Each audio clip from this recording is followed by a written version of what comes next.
Starting a new project is always somewhat intimidating, and making the move from behind the scenes to behind the mic is equally, if not more so. That's why it's such a gift to be able to talk to other people doing what you're aiming to do, and to a very high level with a great degree of success. Julie Traxler and Corey Harris are two of those people. They co-founded SB Space, a consulting firm that works with Main Street America, providing strategy, systems, and preparedness information to people around the country. They also host a popular podcast called BizQuik and a weekly live radio show. So we're talking about podcasting as a business, for a business, and what they've learned after doing it for years today on the Business Podcast Blueprint Show.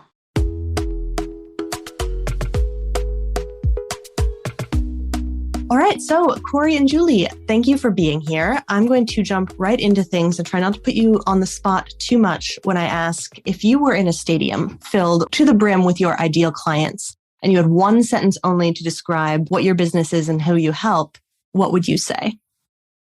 Is there background music playing? That's relevant. Yes, but you have to say the song. Oh, okay. Final Countdown by Europe. Nice. Perfect. I think if we've got one sentence to talk to our stadium filled with our ideal clients, we're probably going with, are you ready to take your life back? Ooh. Oh, I like that, because you're working very much with people who have probably gotten a little bit in over their heads with their business and how that's going. Do you want to speak to that just for a moment?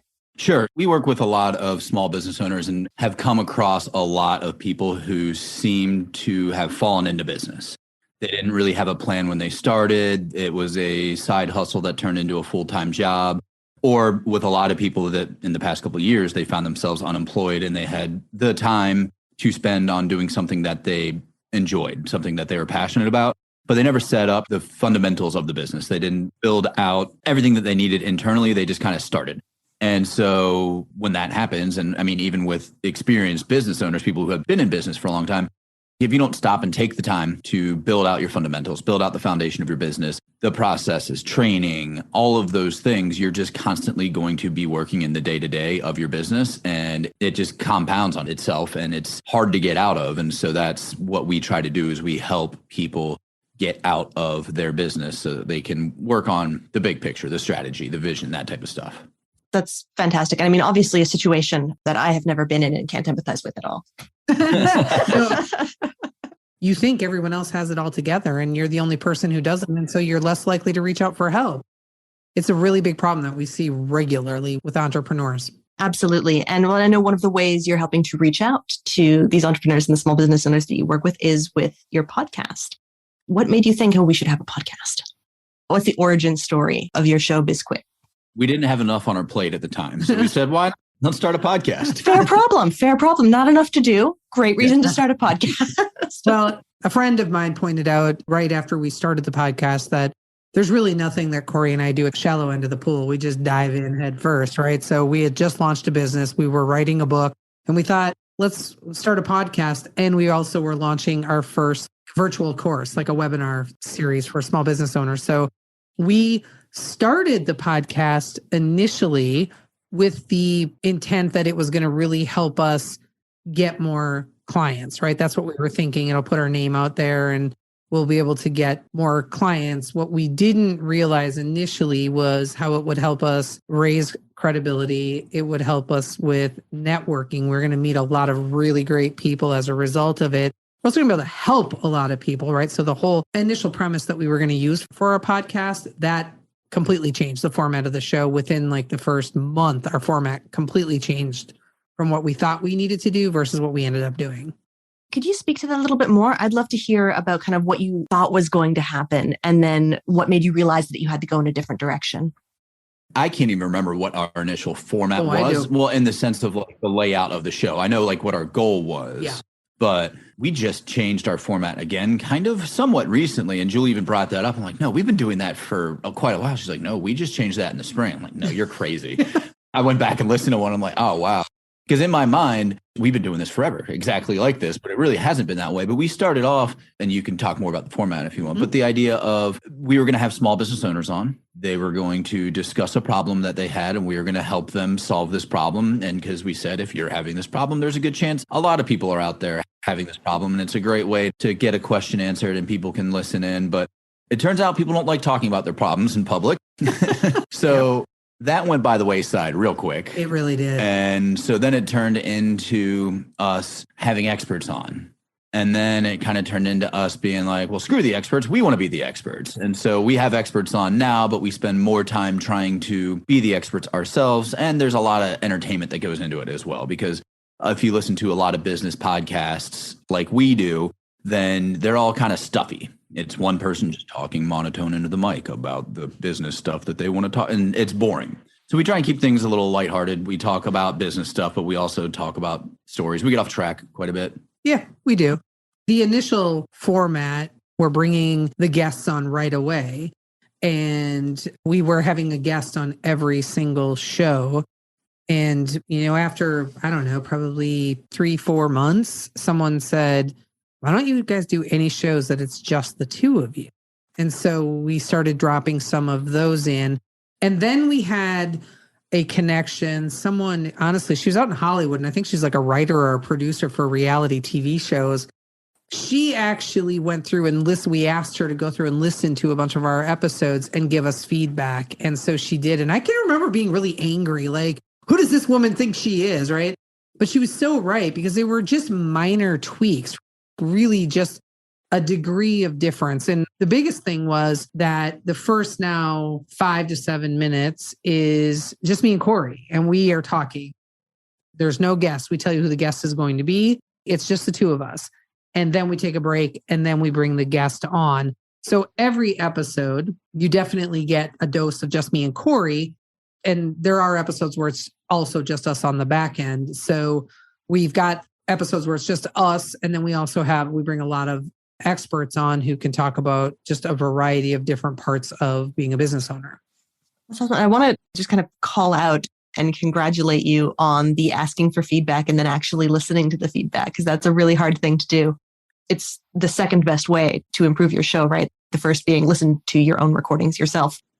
Thank you for saying that, Megan.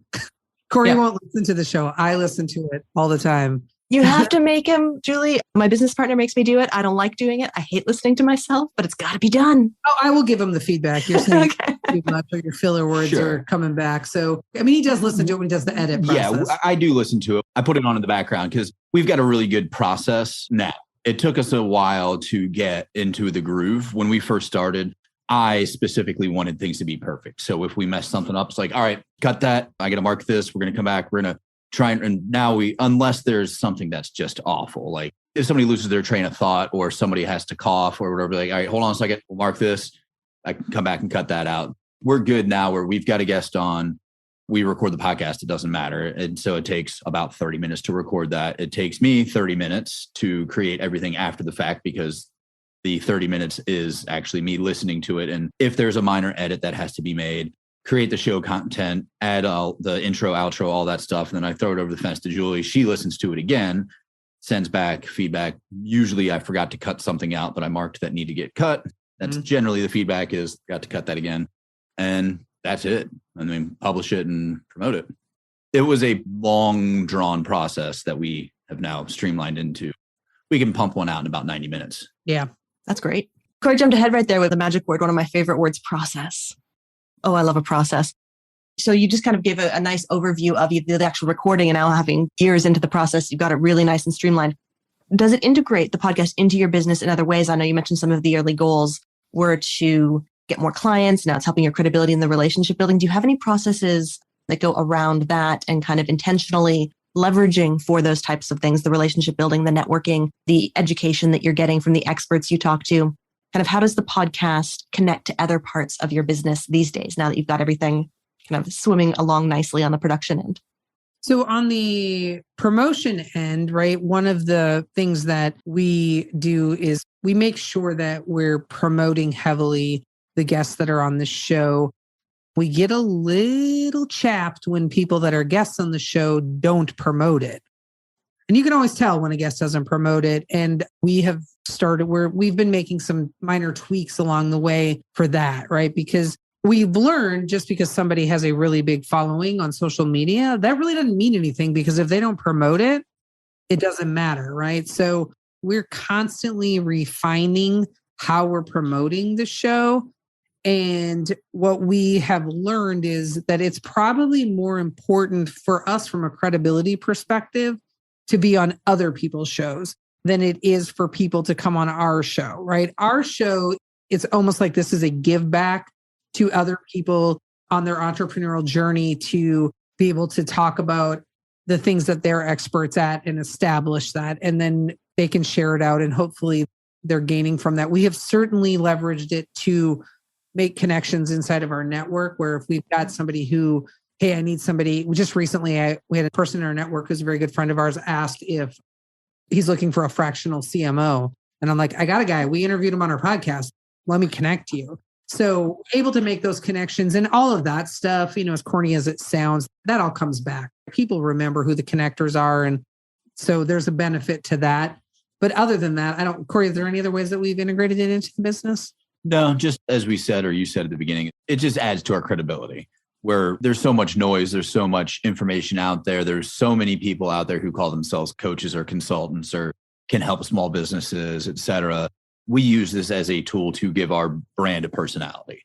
So you can go onto our website and anybody can build a website and anybody can build a nice looking website and put some good copy on there and everything looks great. But again, who's going to land on that page and say, oh yeah, I really know these people. But with the podcast, we can help build personality for our business so people can know us before they actually ever meet. You kind of came across something really interesting, really important in that is the difference in the functions, basically, of having guests onto your own podcast and then being a guest on other people's podcasts. So we tell people to recommend as a rule of thumb, if you want traffic and attention, go be a guest. If you want content and relationships, have guests on your own show. It's nice to see other people kind of coming around to that way of thinking because, guests can't always share, sometimes for really good reasons. Right. Other times laziness, but it's the problem is there are way more guests out there than there are podcasts. So for us, like Julie was also stating there, like we keep fine tuning how we vet our guests because there's a ton of people out there who want to be guests. And there's people who we want to have on our show who are, for whatever reason, they fear public speaking or a number of reasons. I could never be on a podcast. It's like, sure, you could. We just started one. Why not? You could be a guest. You can be a guest. Yeah. It's totally anecdotal, but I've seen within our client roster and the different shows that we produce, people who are very infrequently podcast guests end up being the most excited to share. They're going to tell everyone. They're going to send it to their boss. They're going to send it to their mom because it is so new and exciting, which is, going to be different than someone who's on 6 podcasts a week.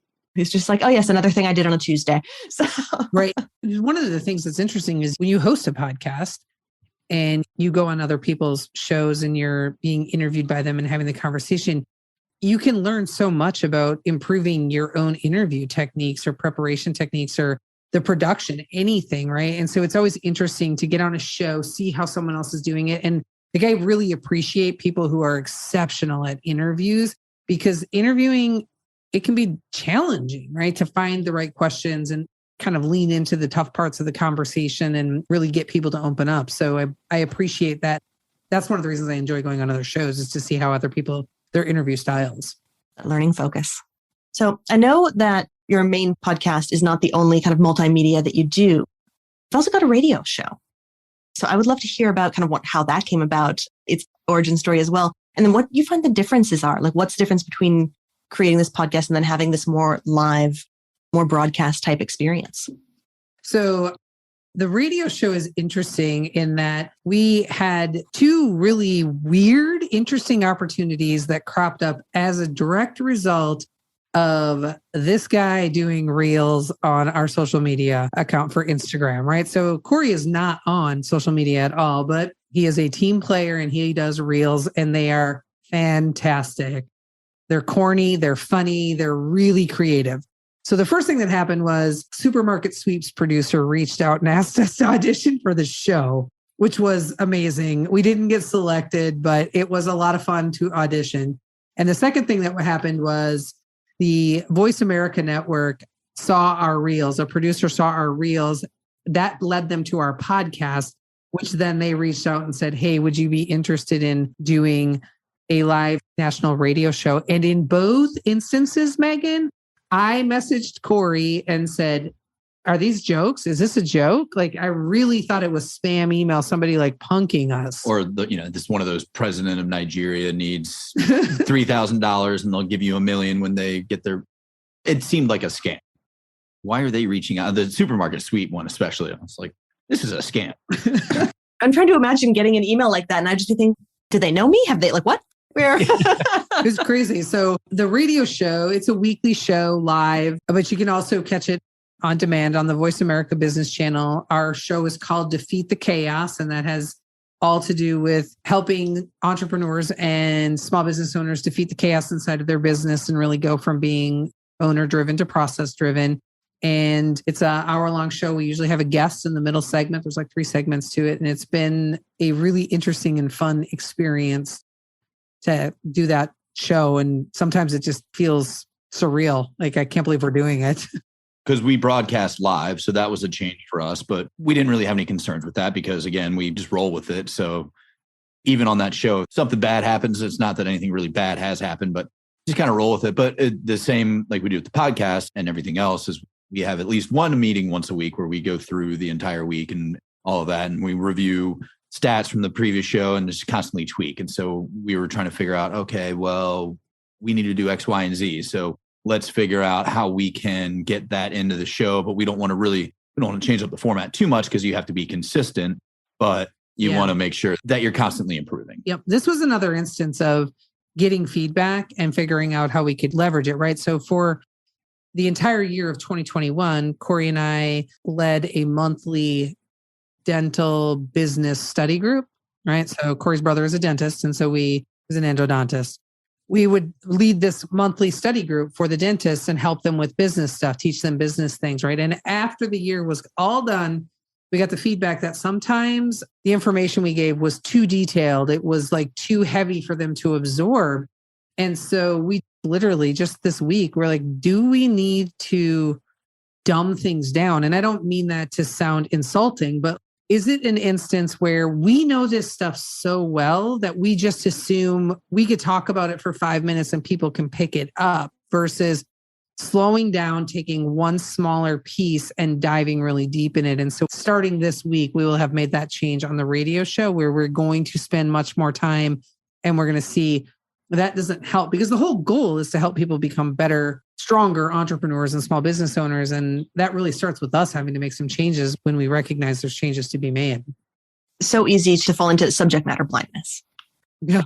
You're just like, oh, of course, everyone knows what a pro forma is, or I can say everyone knows what a podcast host is. Common sense is only common once you've learned it.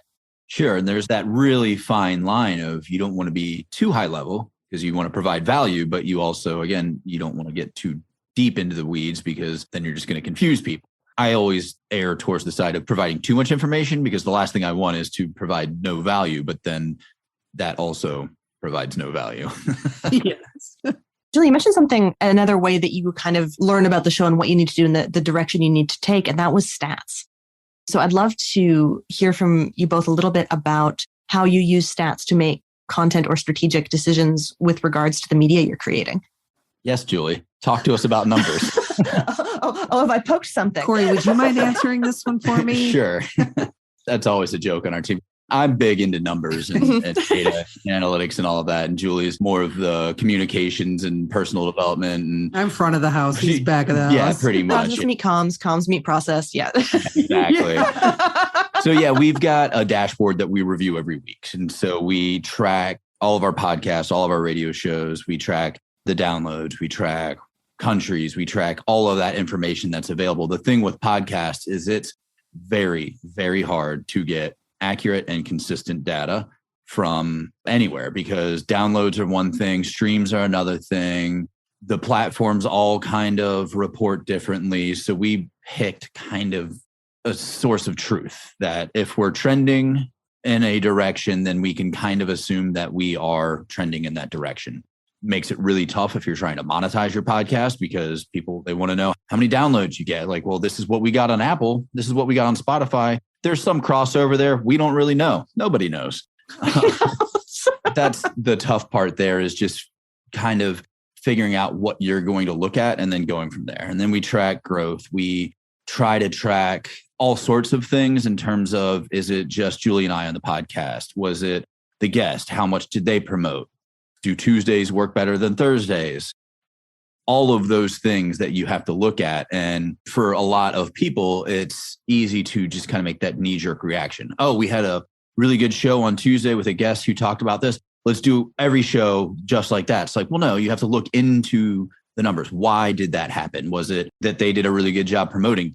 Did we get lucky and a reel that we had promoting the show was popular? Like, there's so many things that go into those numbers that you need to figure out. That it sucks, but you kind of have to just make very slow and informed decisions, because you want to change those things right now. I want my viewership up, I want listeners up, I want downloads up, but you have to make like informed decisions. Don't use your gut, use your head. Right. My number one question I ask every Monday during staff meeting is, why can't there just be one place that accumulates all podcast data? I ask it every week. It's so difficult. And I have to give that speech every Monday. What is the most surprising thing you've ever learned from your stats? When we first started SBPs, we had a girl that we used to work with who did our social media for us. And she kind of tipped us off to something that we pay attention to because it seems to ring true. And she tipped us off to it on the social media side. And it kind of resonates on the podcast as well, is that people just lose their minds over if it's a picture of just me and Corey, if it's our faces. If it's podcasts that just Corey and I are on, always do well, right? So it's weird because, you tend to think we can get these great experts on who have this knowledge or experience that we don't have. But in the end, most people would rather just listen to us, right? And sometimes we're just talking nonsense. Like I was laughing. We have an episode coming out sometime in February where a guest no-showed us, right? Which is one of the most disappointing things that happens. But we'd already recorded the front end. And this particular guest, one of his things that he wanted to talk about was how he can help you be 30% more courageous.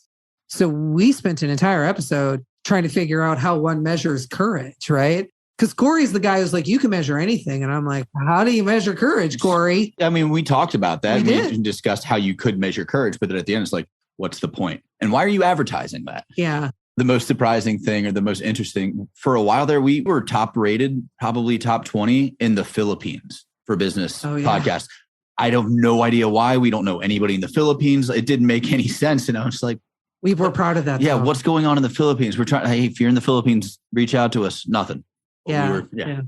I had a friend once made music. One day he kind of blasted into a room where we're all hanging out. We're young. It's the middle of the afternoon. We're drinking. And he's like, I'm huge in Norway.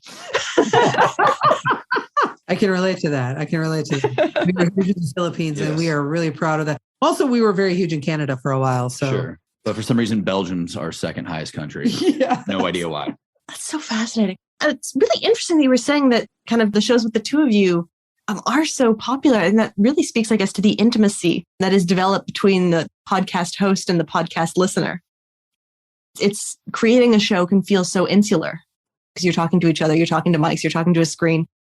People are listening to you while they're going about their lives. And so you're becoming a part of their life in this really strange way. And so then they feel like they know you. Have you had the in-person experience where you meet a fan for the first time and they're just like, oh yeah, we're old buddies? Has that come up? No, because we still pretend that the only people that listen to our podcast is our families. Yes. And they don't even really listen to it or talk to us about it. No. I'll be like, hey, did you guys listen to that episode of our podcast? They're like, no, sorry, but I'm going to. But no, we've not met any fans yet. I'm using air quotes around the word fans. I would probably think it was somebody trying to scam me if we did. Yep, I'm sure you would. Yep. Also, nobody would ever come up to you and say, hey, I'm a fan of your Correct. podcast. Yes. It could happen. Maybe you'll find yourself at a conference someday and someone's going to come up and they'll talk to you like you've been best friends for years and you're just going to be floored. What's going on? I have no idea what's happening. I look forward to that day, Yes. Megan. I look forward to that day. Perfect. So I've kind of got one last thing I'd love to ask to wrap things up. And that's if you had to start over or if someone is kind of looking at the journey you've had with your podcast, who's like, I need to do something like that. What would you do differently? Or would you do anything differently in kind of creating this sort of multimedia content? First off, we would have definitely looked at our process, right? In terms of having more of us. I wish I would have known that that was the thing that people really liked. One of the things that we got right immediately was we recorded like 10 or 12 episodes before we ever released our first one because we wanted to be ahead of that curve of most people record 8 episodes and quit, right? So we're like, nope, that's not going to be us. And we have been from the beginning very, very consistent. We've been consistent on the days that we release, always Tuesdays and Thursdays. And we've been consistent on the length. So we like our listeners to know what to expect on the podcast. And that has served us very, very well. So the consistency has been really good. Probably at the start of our 3rd season, we introduced our new intro song, which is fantastic. So we went out and got like a big name person to do like the intro to our podcast. And I love it. I'm so happy with it. I wish we would have done that earlier. People recognize who it is and they're like, did Pat Hilton do your intro for your podcast? And we're like, he did. And like, oh my God. So met Pat Hilton on Clubhouse and just reached out to him and asked him if he'd help us out. And he's like, absolutely. So it's a really good intro. I don't know if there's anything else I would change. I think I probably would be more discerning about guests from the get-go. You tend to think that somebody's going to be a good guest because they got that big social media following, and they're not. It just really doesn't mean anything. Early on, we got taken a couple of times where we got somebody who came on and all they wanted to do was promote themselves. We just tell people straight up now, you can promote what you're something at the very end, but if you do it throughout the show, we're not going to release it and we'll just stop recording because nobody wants to hear a 20-minute sales spiel. It's not an infomercial. This is designed to help entrepreneurs. But we're also pretty good, even when they try to start selling or whatever, just guiding the conversation away from that.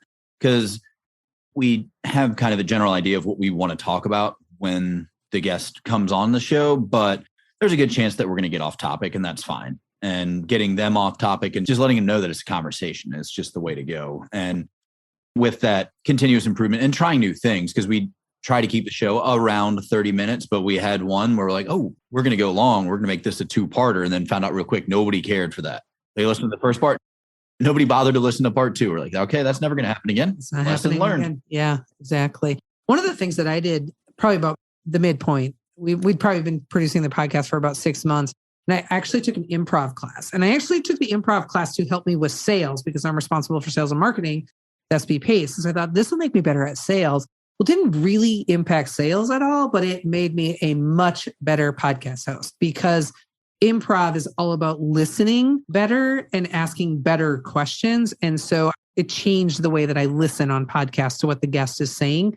And when it's just Corey and I, what Corey's saying, because I normally don't listen to Corey, and be able to ask better questions. That was really good for me to take that improv class. Fantastic idea. This is a great idea. Before I let you go, shamelessly take advantage of your years of experience and ask you, so as you've been running a podcast a lot longer than I've been running a podcast, I've always done my work behind the mic. Is there something that I should have asked you that would have been great to talk about or, you really think should be shared to an audience of B2B and company podcasters? What a great question. That is a really good question. I am trying to think from a information perspective, maybe asking about how people are finding and vetting their guests might be a good question because there's a lot of Corey explains this so much better than I do, where you're like the dating service. Oh, yeah. So we use Podmatch and Podbooker to find, I'll call them random guests. It's people who we don't meet, but it's really like online dating. You go on there, they look at your profile, you look at their profile. If it's a match, you hit match, and then you can kind of message and figure it out from there. And as we were talking about, we're becoming more and more discerning about who we are going to bring on. And then we also, like most things, most HR policies in any company, any policy or rule or anything that's been implemented is because of somebody or some event that occurred. And so we have now on our website, if you're a no-show to a schedule, we'll never book you again. We understand life comes up. If you reach out ahead of time and say, hey, can we reschedule? No problem there. But if you just don't show up, can't get on. And one other thing that we did probably about 6 months in, we created a big name guest wish list, right? We've got like maybe 50 people on that list. And then we've got a B list of people. If we can't get this person, who's somebody else that we would get? And we regularly reach out and ask these people to come on the show, right? And we've gotten some really good guests through that approach. I think the lesson there is that you just have to ask, right? It doesn't matter how many episodes you have. It's helpful if you've got more. If you're 100 in, then they know you're serious, you know what you're doing. But asking people like, hey, would love to get you on the show, and have a reason that you want them on, right? Our audience is entrepreneurs, small business owners. We'd love to talk to you about X. Could you come on the show? And for people that are like those bigger name guests, we're really flexible with the schedule. Like somebody needs to record at 9:00 on a Monday night. We're like, yep, we can do it. We'll make it happen, because it's important to us to get that guest on. So we're going to be more flexible with our time. And the other thing for anybody out there who's thinking about starting a podcast, and let's say you have a connection to somebody who is a big name, wait until like podcast 25 or 30 to bring them on, get everything worked out. Bringing on a big name at podcast number 3 is not going to build an audience for you at all. Don't blow it early. Yeah. Save them for a little bit later once you get some podcasts under your belt. Great advice. Corey Harris and Julie Traxler, thank you so much for giving of your time and your expertise and taking a chance and giving so generously to a newer podcast. It's a really lovely thing to do, and I'm very appreciative to have you here. Where can everyone find you and listen to your show and your radio and your website and all of those good things, which we will, of course, also link in the show notes? Perfect. Well, this is another good tip for podcast hosts. Have your guests just give one place to find them rather than listing off every social media account they have. And everyone can find us on sbpace.com. Everything you need to know is right there. Marvelous. Thank you again.